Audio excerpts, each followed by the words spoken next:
question was, basically there are some challenges with getting folks that are 25 and under to check their email.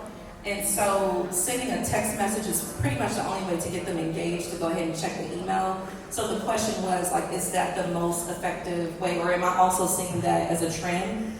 So with my clients, most of them don't work in that space with that demographic 25 and under. But I will say, I mean, it makes sense to me because the youth are always on their phones. It makes sense that they're able to like get that text message. And I mean, again, I would still drive them to email because you want to get the clicks and all that stuff. But I mean, if the text thing works, I would definitely text them. But again, it's regulated. Text messaging is regulated pretty heavily right now. So I don't know if it'll loosen up as, you know, companies continue to use it, but right now it's just super regulated. But at the end of that regulation saying, please check your email, would that be regulated?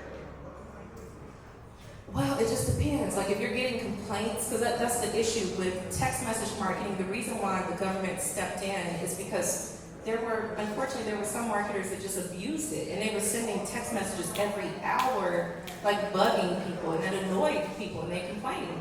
So I don't think, you know, if the email is important enough, especially if we're talking about like academic stuff, right?